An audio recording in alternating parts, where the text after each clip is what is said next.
Hello everybody, and just here, and welcome back.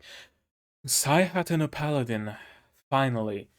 Finally, episode 8 is here after a week of a break, because you can't really call releasing a, supercut of the previous episodes, fully fledged episode, right? Now, I understand why it was done. Um, Anime studios, they have a time slot on the TV allotted to them, and they can't just not release anything during a given week, or they can lose that slot, or they might be able to, or they might have to pay some fines or stuff like that. So, usually, when there are production issues and the episode isn't ready on time, they just create a recap episode. And this was a pure recap.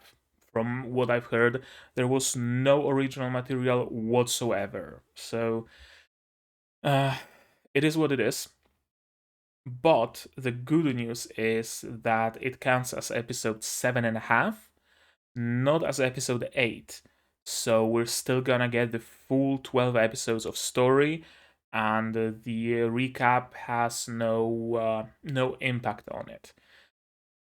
Now, the recap itself might not have an impact, but the fact that a recap was needed, well, it can tell us with a high dose of certainty that there are some production issues during this series, which is a shame. And I hope that additional week that they took helped them alleviate those issues, and that episodes 8 to 12 will be just as good as episodes 1 to 6 were. Episode 7 was a bit of an outlier there. The last episode that we've seen, I don't remember all that much that happened. It didn't have the time to sink in. It was way too fast paced. Will fought some demons, then we buried some villagers. Will sent them to the circle of reincarnation. Villagers that were turned into undead. Not any specific kind of an undead, but just generic undead instead, which is interesting, but Menel's attachment to those people didn't really have the time to be established, right? This that one particular scene where Will was talking about how Menel was walking from one villager to another and saying his goodbyes and whatnot. It would work much better if it was shown, but there wasn't enough time. I still feel like episode 7 is 2 episodes crammed into one, essentially. Then there was the whole party thing, and it was basically just a sliding PNG. Then it was Will going through the forests, suddenly out of nowhere. Then the scene atop of the mountain where Menel made his oath to graceful, as Will did, except Menel made the oath on keeping on living. He decided that he will keep on living. That's another thing that didn't really sink in that episode. It didn't really have the time. That Menel was dissatisfied with his elven lifespan, right? He was very, maybe even depressed about the fact that he outlived so many people and so many places. But now he found a new strength within him to keep on living and to keep on doing good deeds and whatnot, and he will be Will's traveling companion. And then after that scene, it was back to the sliding PNG of a party, and that's basically where the episode ended, I believe. There was that one line where Menel said that if not for something something, he would need to whore himself out on the streets. To which Will replied that, yeah, you do have a pretty face. That was one moment that I remember from that episode. The rest is didn't really didn't really stay in my memory all that well. But we know that the next target is some demon fortress thing that they will need to clear out. And I guess that's where we're going now. With Will's power, it seems like it shouldn't be any issue clearing out that fortress. But one thing that's worth mentioning still, I do believe that Will's power level is handled really well. Because while he is overpowered, quote unquote, compared to other people he meets, we know that there exist beings much stronger than Will, right? Gus, Blood, they were all both stronger than Will, uh, both after their death and before. So we know that while Will's power level relative to people we meet right now is very high, overall, Will's power level isn't quite at the top yet. I think that's why his power level works, because we were shown from the very beginning that he's not at the top quite yet. And yeah, I think that's it. I think that's all I had to say about the previous episode. So let's jump right into this one and let's see if maybe pacing is a bit better, or if they're gonna try to cram way too many things into a single episode again. Because we do have a lot of material to go through, it seems, and we only have 4 episodes to do so. I don't know how they're planning to do that. All that's left is to see that for ourselves. So, let's give you guys some subs. Let's untangle cables. And my tea is still way too hot to drink, so I'll have to make do with some water.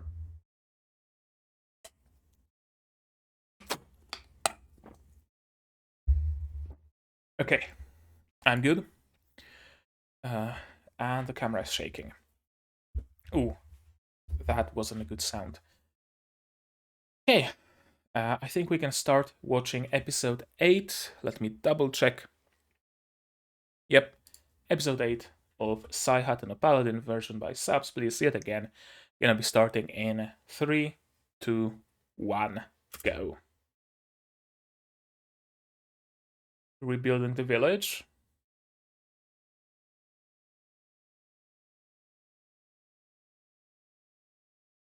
I'm guessing a bigger city.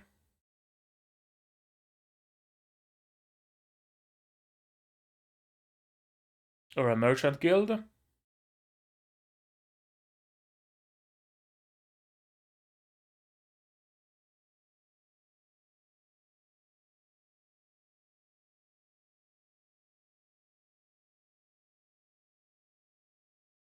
Yep.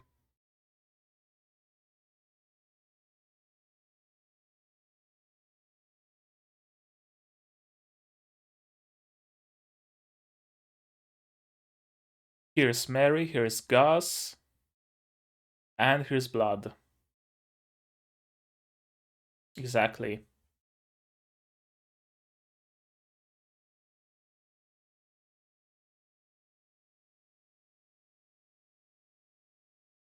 Okay, so it is a larger town, essentially.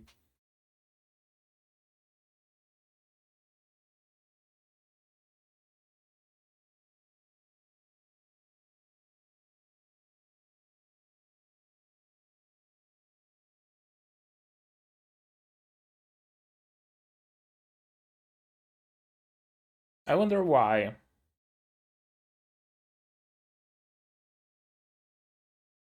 I wonder why. Why would the goddess of reincarnation lose followers after a great war?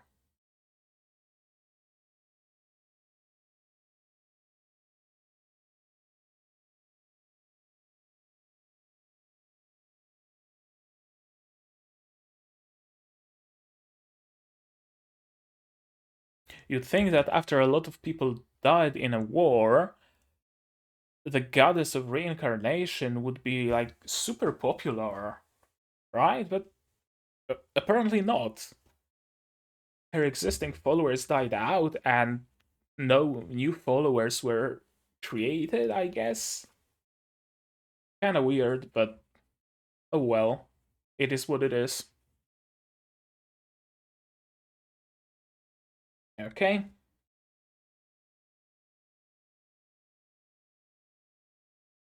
And yeah, it seems like we're going to the ruins after all. I wonder if we're going to like ruins, the ones that Will was in, or is it gonna be the demon fortress that we heard about in the previous episode?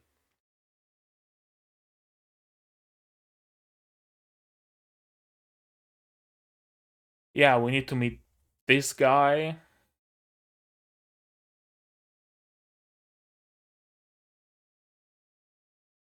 There's that priestess girl. There's that fat priest. There's that dark-haired bearded dude. Oh, there's a lot of material to cover and only 4 episodes.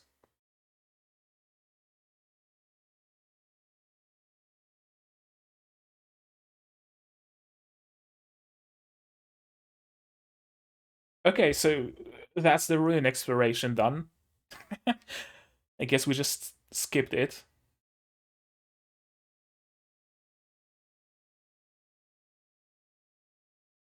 And that's the lolly.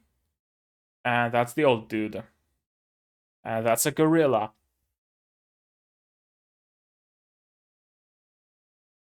Halfing.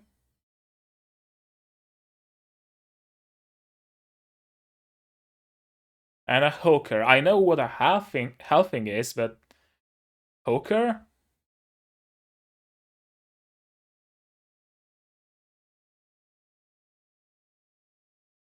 But since she's a halfing, she might be legal.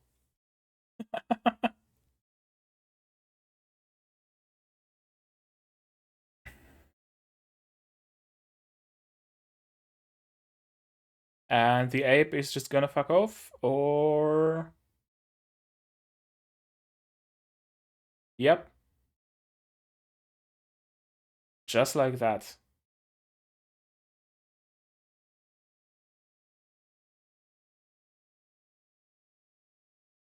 I already like her.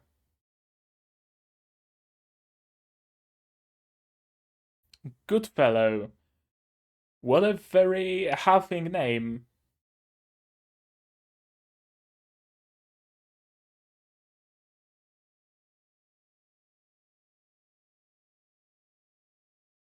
What is a hawker though?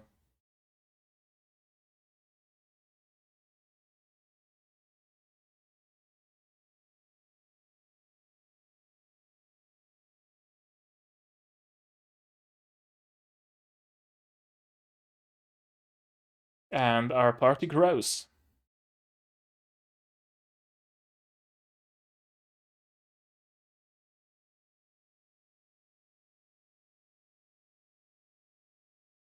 It is, yeah.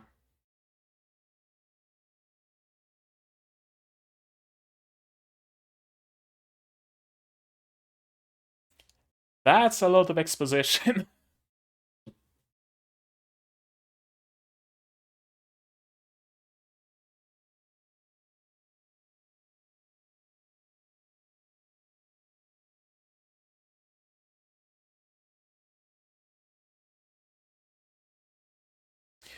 Okay, so Will's mere presence just scares beasts away.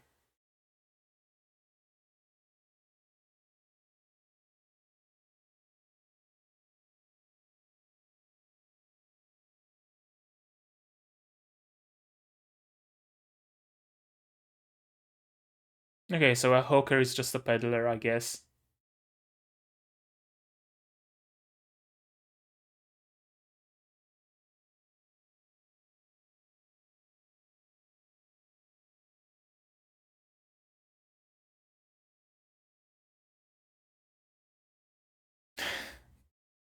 Yeah, Menal probably has better people skills.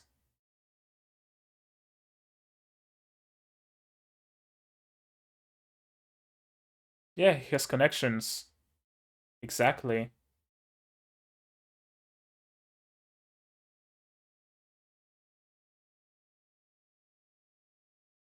Not quite.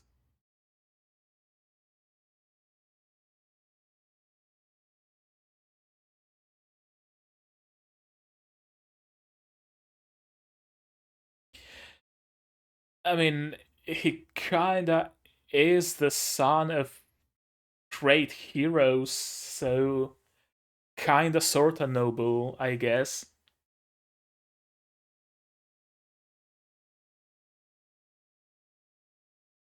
And so our party grows. And we just arrive at White Sails, just like that.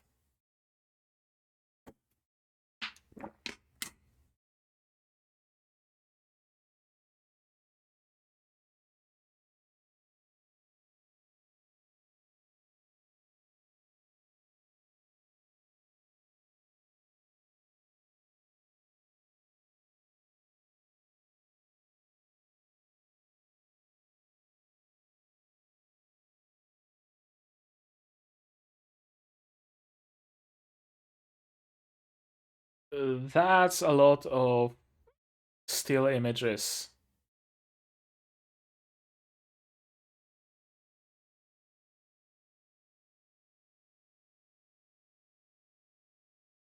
Okay, so we just skipped multiple villages then.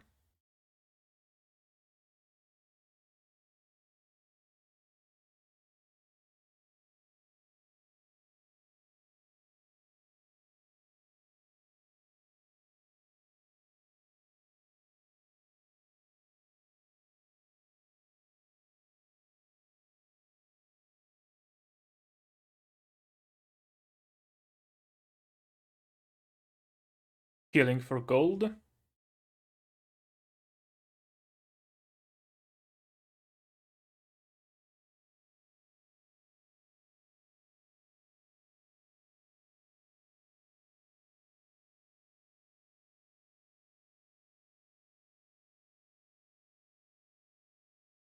Okay, that's their deal then. Will heals people for free, and Tonio just happens to be there with some nice things to purchase.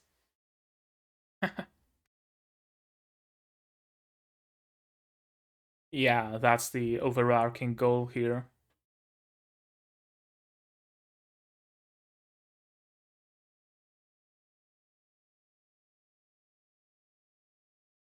It's an interesting bracelet for a little girl.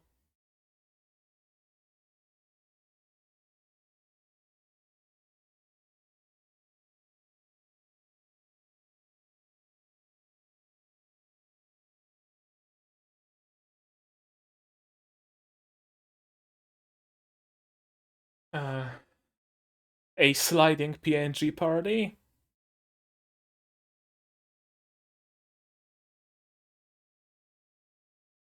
Or are we just skipped? Okay,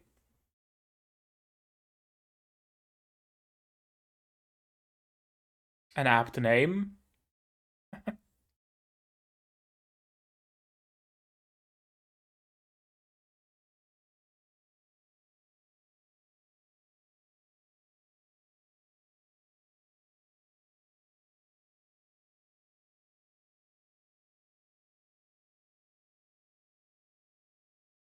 Race of the Penetrator. What kind of nickname is that? Oh,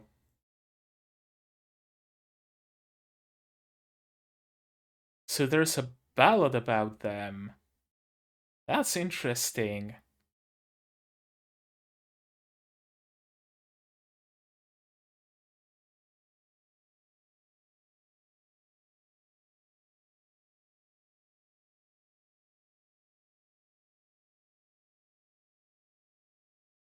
Her hand isn't even moving.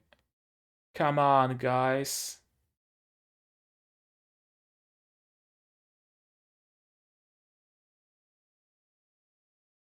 Now it is.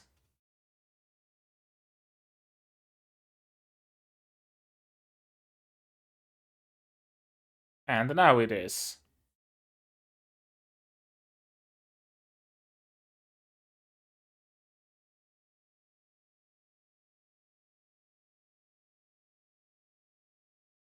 The demon blade that is now in possession of Will.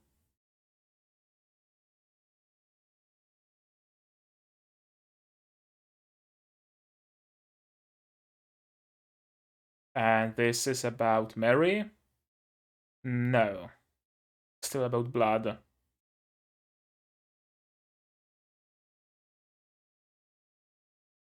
Oh, about Gus. Okay.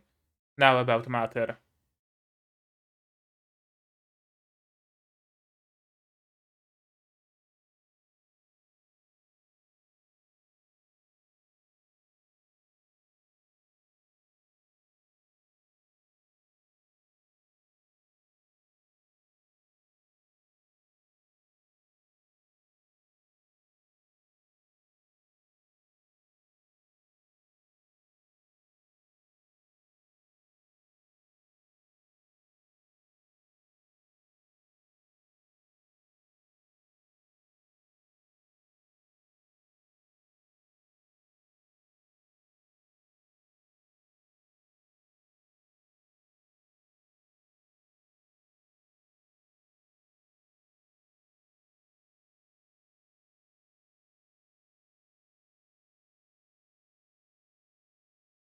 Yeah, it would be Gus asking about money.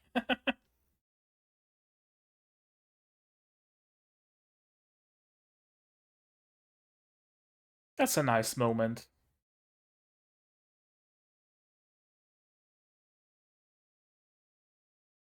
Is the full flashback really necessary, though?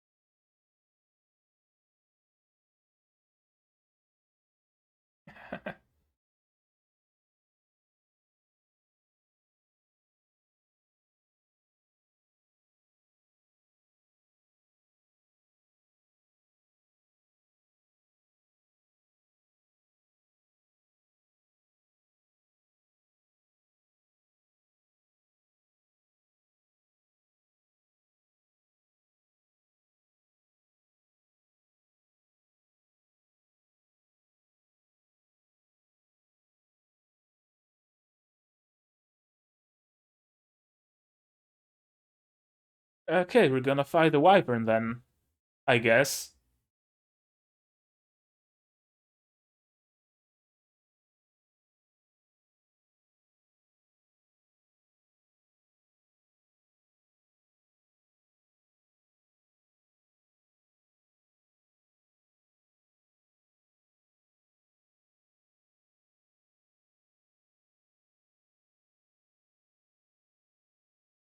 And there we go. One shot, one kill.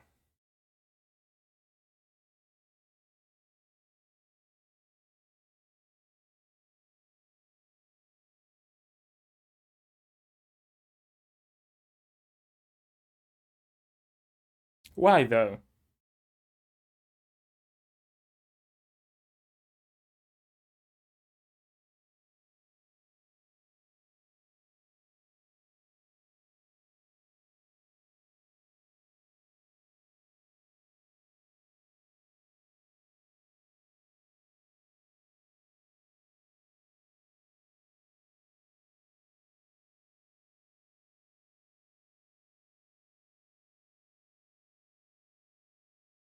Yeah, lending with interest.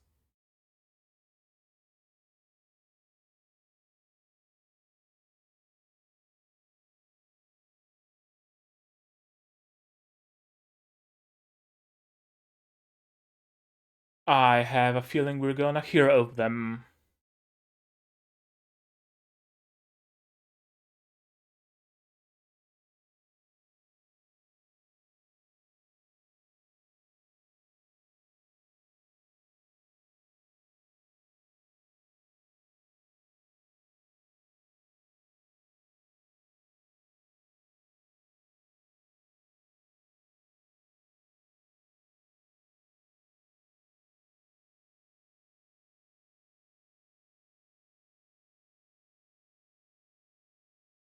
Okay.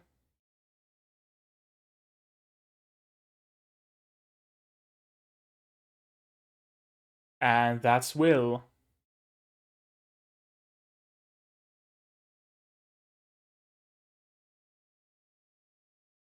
Will knows the name.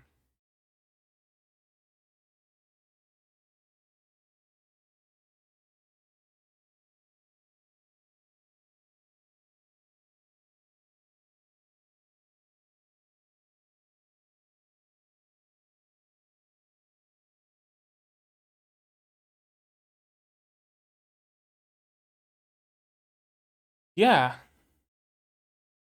that's nice to hear. It's really nice that they weren't forgotten, that there are still stories and ballads about them. Morning training.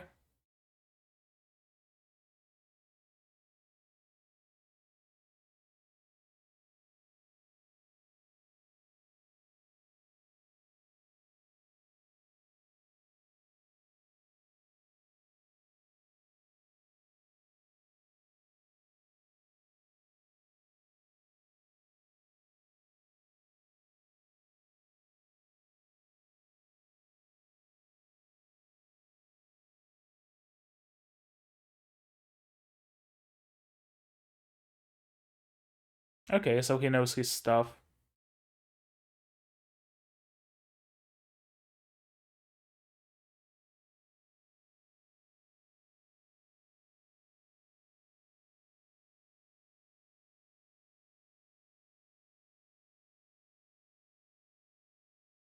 That's an interesting mindset for a merchant.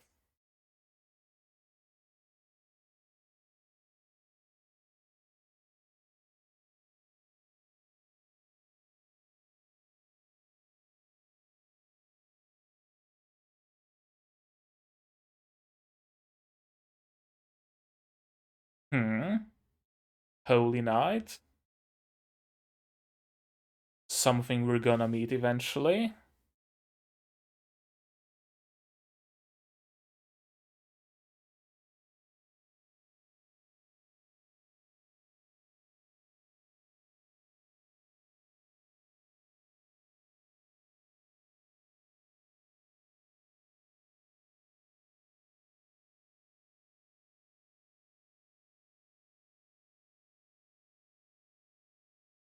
Okay. Okay.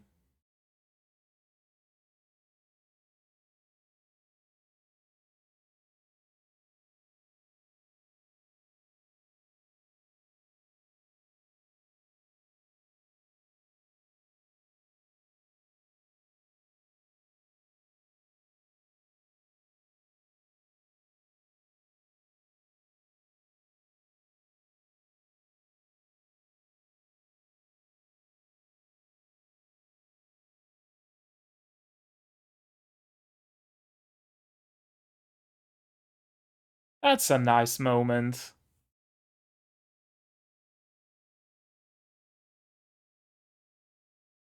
Looks like Will got his first friends. Bread on a stick?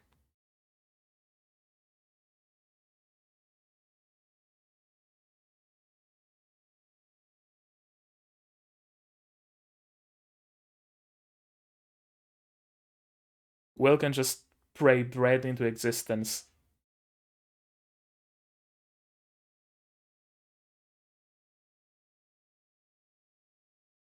Yeah.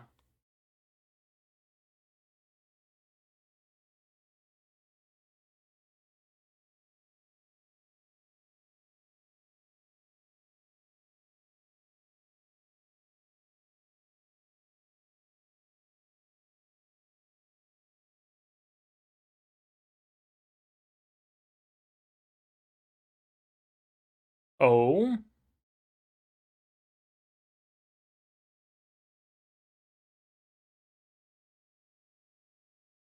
Someone you knew? And he's a piece of shit. Of course.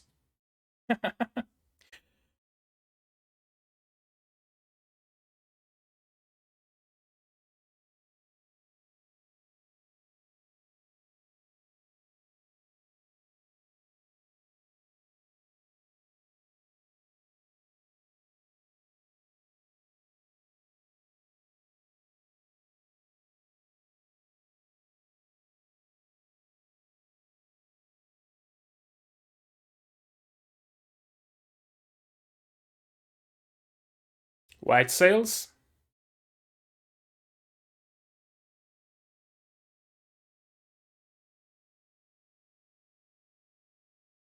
White sails.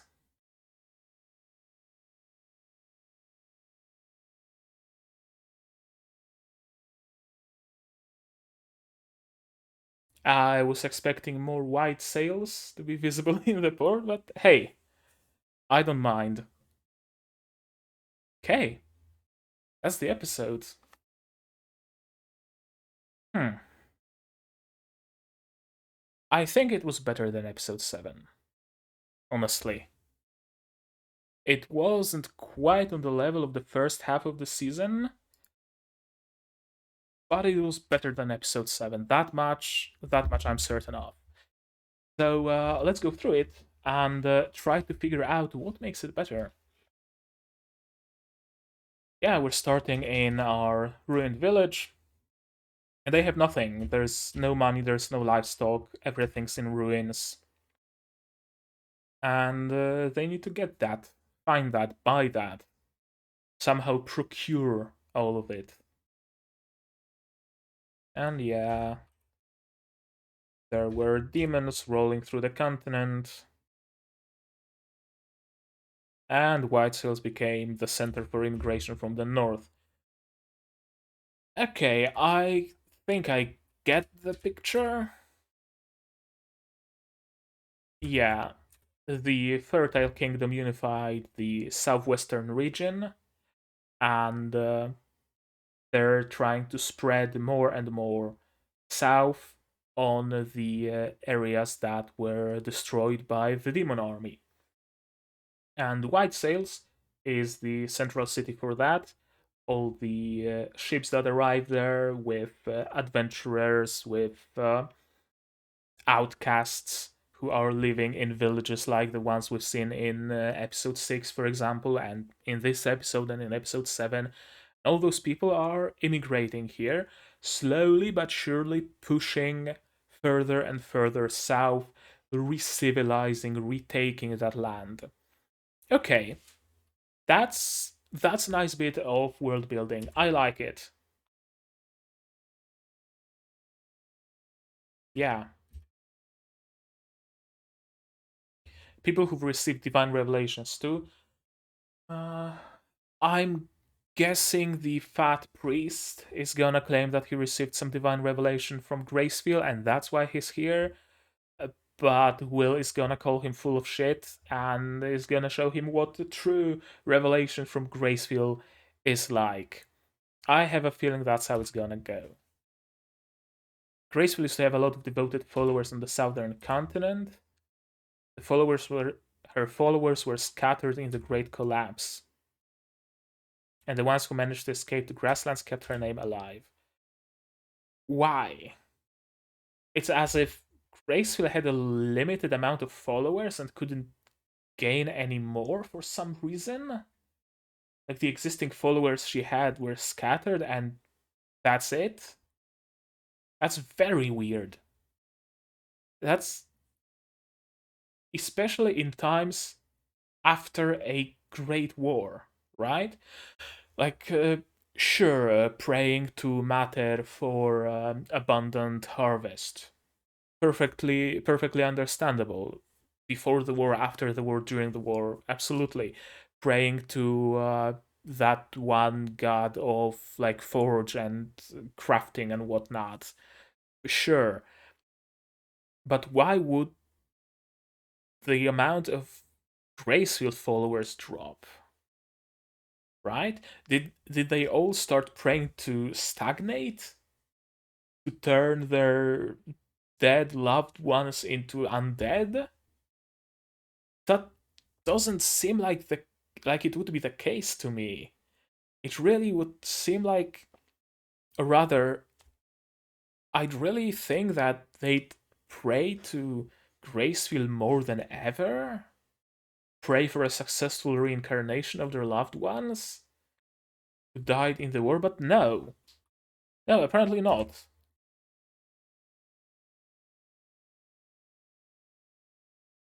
Yeah, and we're going to the ruins. We don't know if it's the demon fortress that was mentioned in episode 7. They didn't mention that demon fortress in this episode, just ruins. Hey, wanna go to the ruins and get some money? The opening ends, and oh, I never would have guessed you'd be so good at scavenging ruins. We're done with the ruins. That's it.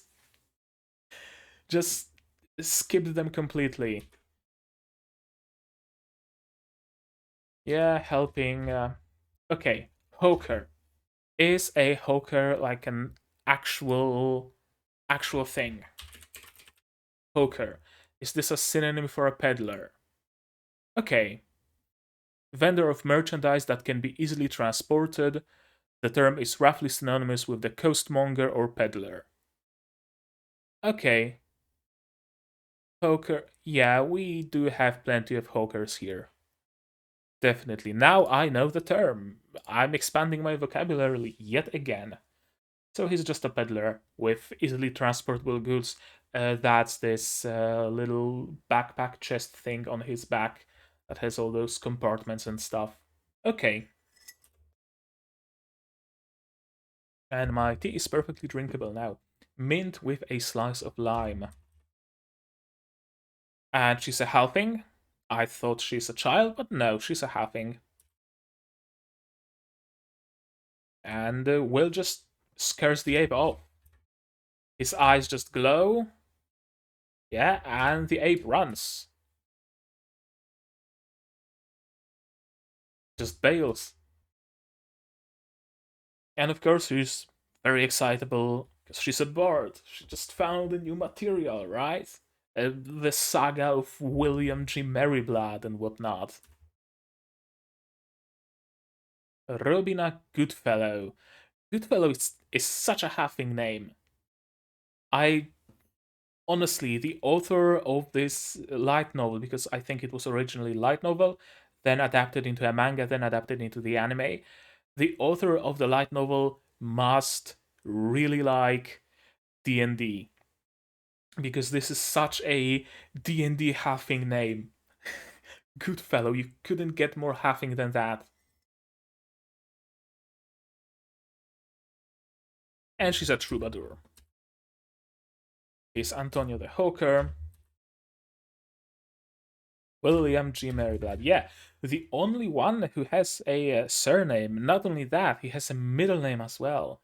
That's what makes him nobility, right? She is okay. No, she also has a second name, family name, and he's just Antonio. No family name, I guess, and he's just Menelor, no family name. Maybe family names work differently with halflings. I don't know. I don't want to get too deep into that. I didn't know she still had priests. So perhaps the fat priest we've seen in the ED is not a priest of uh, graceful after all. I don't know. I guess we need to wait to meet him.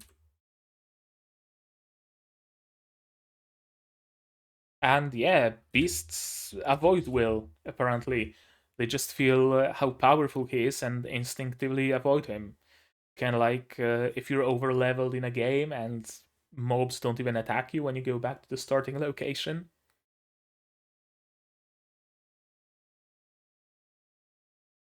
Yeah, their guards just run. And yeah, we're all going to White Sails. If I told you about my origins, I doubt you'd even believe me. I wonder if he's gonna tell about his origins to someone one day. I can easily see him doing that. Perhaps not in this season. Perhaps he's done so in the anime or in the light novel or in the manga. Or perhaps not, but I can see him opening up eventually. I'm curious to see the reaction of whoever he decides to open up to, be it Menel or Robina or Antonio or someone else entirely. Perhaps that priestess girl. Some love interest, maybe? Would be kinda cool. You mean you're of such noble birth that you can't talk about your family? Kinda. Honestly, kinda. He's not of noble birth per se, he's not a son of a noble, but he's of notable birth, so to speak. Maybe not even notable birth, but notable upbringing. We don't know who his birth parents are, but we know who his de facto parents are, and they seem to be like the three great heroes. So, yeah, priest to an unsung god. And of course, her bardic heart is filling with inspiration. It's a perfect material for a song, for an entire series of songs about the exploits of a warrior priest of an unsung goddess, the son of three great heroes. What better material can you ask for?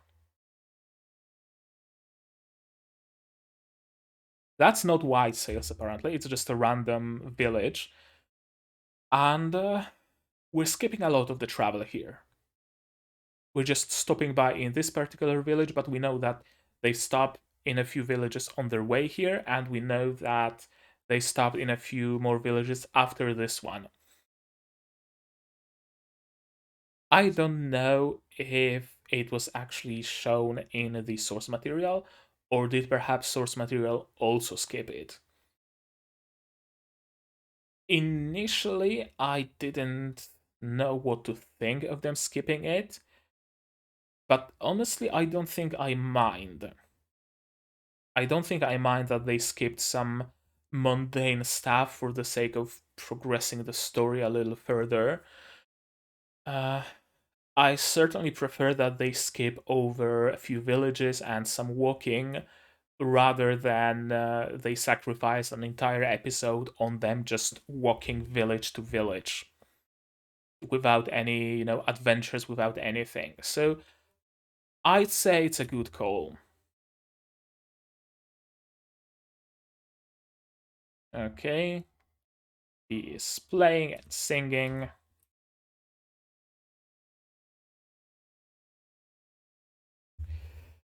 It kind of bothers me that the music is playing, but she just keeps the thing still on her little fiddle thing, right? Just keeps it still. It doesn't even move. Just some, sliding PNG kind of movement would have been better than nothing.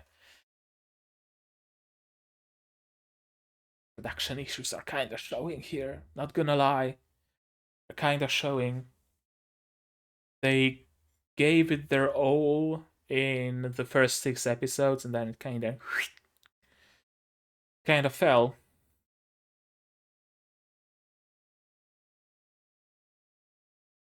Characters and stories told in this episode, and I guess even in episode 7, are still the highlight of this show. So I don't mind stills and sliding PNGs all that much, especially with the art style being so appealing and so non-generic. Yeah, I think that's all I can say about it. I don't mind those stills and sliding PNGs. I'd rather the series had like Mushoku Tensei levels of animation and art style and budget, of course, but I don't mind that the production value is fairly low with how good the stories and the characters are. It sucks that it's a trade off, but it's a trade off I'm willing to make. And he peddles some rocks and metal shapes, I guess. Mm, she's hurt, and will, of course, priest of graceful can heal people just like that. graceful follower gets. I think that's how he intends to go about finding new followers for Gracefield. Just go around the country performing miracles and whatnot, and the followers will naturally start appearing. That's a good plan. And hey, Antonio gets some, money out of it. Antonio has anything you like, please buy something from him. Will stays true to himself by not charging money for healing, but hey, if you wanna give us some money, there's my pal here who's selling like bracelets and shit. Might wanna, look at his wares. And they look at his wares indeed. Bee attracts people with her singing, yeah, crowd gathers. Will offers healing because it's like medieval fantasy times, people need healing all the time. And they both are bringing business. Oh, to Antonio, that's correct. Sorry, it's late. As you could probably see by the light. Even my, all lights lit up in my room is not enough to provide, full daytime light, unfortunately. Yeah, it'll help with the return of the goddess of light. And that's interesting tidbit. The blessing is a rewrite of reality through the power of a god. So, is all magic essentially a rewrite of reality? Or is only divine magic based on the rewrite? Is him summoning like the spider web with his magic words, rewriting the reality with words to make it so that there is a spider web in that particular place? Or is it a different system? I wonder. That's interesting. That's also an interesting choice of a bracelet for a young girl. It looks like something a, Conan the Barbarian would wear.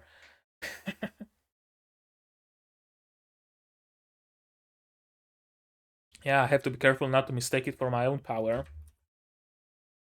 That's something to take into consideration, but I don't think Will runs into the risk of overusing his powers or using it for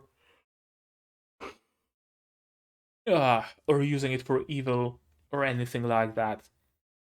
No, Will is like the perfect priest. He was brought up to be a great person. There's no doubt about it, right? Mary and Blood and Gus all raised a good, honest person. So he is the perfect priest for the goddess of light. Absolutely. There's a party to celebrate everyone's recovery. Apparently, Will healed many more people. Cool. And we are done with the party. It wasn't significant enough to show it. I'm fine with that. I'm fine with that. Sure.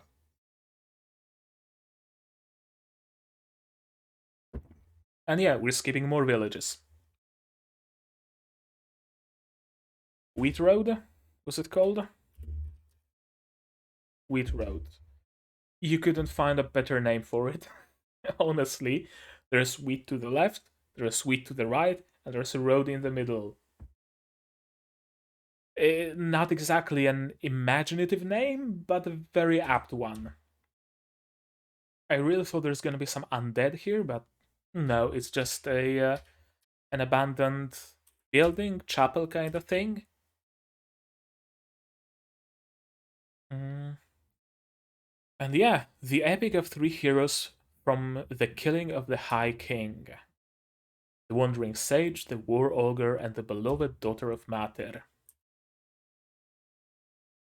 That's nice that the names and the deeds of Blood Mary and Gus weren't forgotten. Someone is banging on the walls with a hammer or something. Why are people renovating their houses for years on end? If you go back through my videos, I've been having issues with the very same neighbor who keeps renovating their flat for like the second year straight. I have no clue what he's doing, but it makes me mad. Okay, let's not talk about that. Let's talk about the anime at hand. I wonder if there are other heroes that were also remembered, or is it just the three? I think it was mentioned that there was like 100 heroes in total, but we hear only the song about Mary Blood and Gus. I wonder if they were like the three biggest ones. I guess the three of them were the ones who faced against that Demon King, right?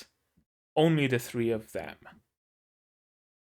So I guess they would be loaded as the three great heroes or something of the sort. Yeah, makes sense. Makes sense and is very nice to hear. And again, her string isn't moving, but the music is playing. Kinda irks me, not gonna lie. And here the string is moving. The Wyvern Killer. The Demon Blade forged by the stars, that's Will's sword. Oh no, they aren't casting shadows. Will and Mendel aren't casting shadows. The crates they're sitting on are casting shadows, but they aren't. Oh no. That's not looking great. Yeah, he sings about all of them in order. Gus apparently was hiding his name, only going by the Wandering Sage. Mary's lineage is unknown. And we're getting the flashback. I don't know if I'm a fan of that, mostly because we're very strapped for time. Like, after the flashback was done, I can see why it was done, right?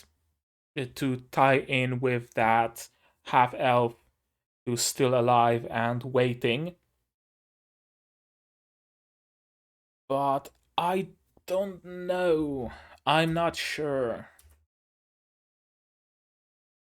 Maybe it could have been made a little bit shorter. I don't know.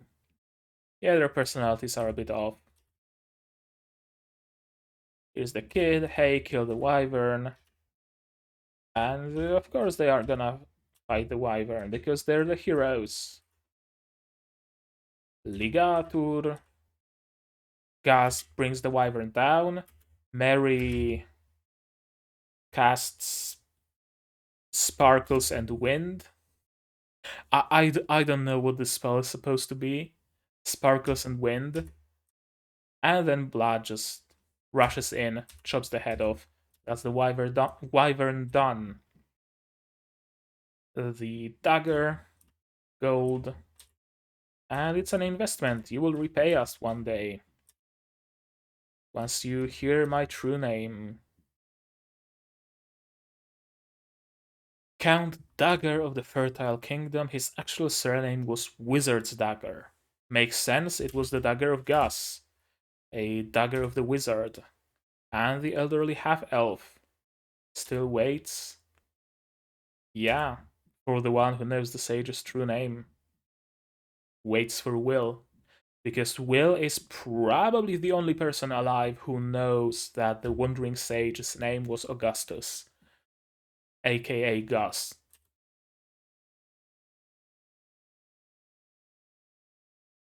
Of course, Will was moved because his parents' deeds weren't forgotten. It's nice to hear. I'm also maybe not quite as moved as Will, but it's nice to know that they weren't forgotten, despite like dying and being confined only to that temple building thing. Their deeds and their names were not forgotten. They were still alive. One would think that after 200 years or so, it would eventually fade, but no. It's nice to hear that. Genuinely nice. Uh, Once we cross the sea, we'll meet people who still talk about blood and the others. Probably, yes.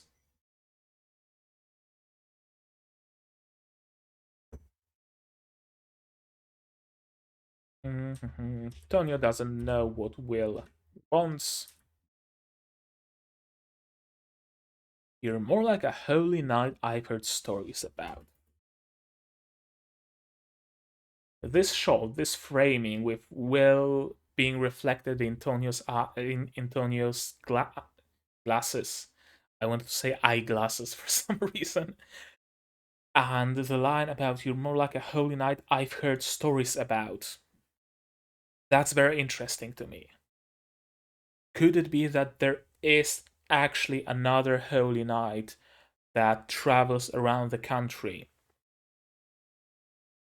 Would it be another another servant of Graceful? Or does he perhaps serve another god? Maybe it's a servant of Stagnate who just masks really well. It would not surprise me for Will to essentially have to fight his counterpart eventually. And what is it that you wish for? Yeah, Will doesn't really know. He didn't have the time to figure it out, right? I mean, he knows that his task is to spread the religion of Graceful. His task is to grow strong enough to defeat the demon lord or to reseal that demon lord. He knows that his task is to defeat Stagnate, who will be back after 10 years. Let's not forget that detail. But he himself, he doesn't know what he wants. He wants friends. I mean, that's what he wants. That's what he wants for now, but he will find during his journeys what is it that he really wants. Menel apparently isn't his friend, but I think he is. Will is just misunderstanding Menel being a little bit of a tsundere, as Menel not willing to be his friend. And let's not forget that Will has absolutely zero people skills, right? He's essentially a hermit. And here's a nice moment with a light shining through. See, this anime might have production issues, but it's moments like that, scenes like this one, that really shows me that they are doing the most with the limited resources they have. Right? This scene could have been done much in a much worse way. But no, there was actual care put into it, actual emotion. There is music that evokes certain emotion. There's the rays of light of slowly rising sun that creates that emotion. The landscape of wheat until the horizon, uh, Will on one side and Tony on the other. It's a very well done scene. Just not really animated, right? They are making the most out of what limited resources they have. And I very much appreciate it. And I really wish that they had more resources and they had more time, because it could have been like a top tier anime. With the stories it has, with the characters it has, if it was given 24 episodes and triple the budget, it would have been one of the best anime of this season. That is that is what I believe, honestly. But it wasn't given the time necessary. It wasn't given the budget necessary. So we are left with great stories. We are left with great characters. but also with sliding PNGs, which kinda cheapens the experience, but not enough to call this a bad anime by any stretch of the imagination. And this is example of another character moment. Antonio volunteers as the third friend, because Menel and Robina would be angry if he tried to be Will's first friend. Menel is the first friend, Robina is the second, and he settles for the third. He's still a friend, but just doesn't want to upset the other two. Yeah, some breakfast, some nice bread on a stick. Will can pray bread into existence still. He's not hiding this ability. That's nice. I have expected him to hide his priestly powers, but no, he doesn't. He flaunts them. Maybe not. He doesn't flaunt them. He uses them. There's a difference. He just uses them as they are needed. Which makes sense. He wants to spread the word of graceful, right?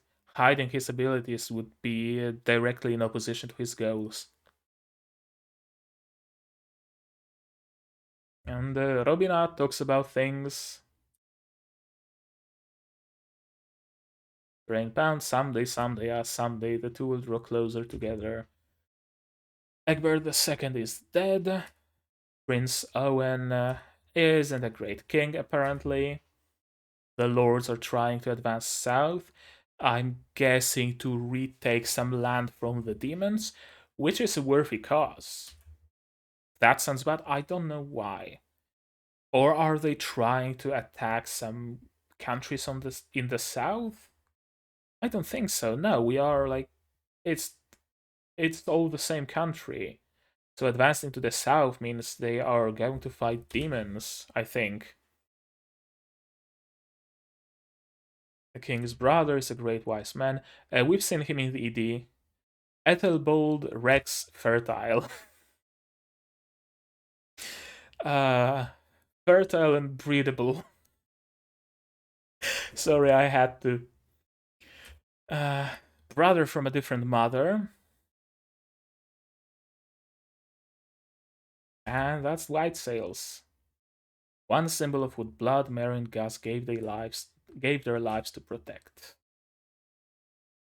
Episode 9, White Sails. Nice. Nice. Uh, I'm glad that they used that additional week to apparently solve some of their issues. I really am glad. Um, Let me drink some tea.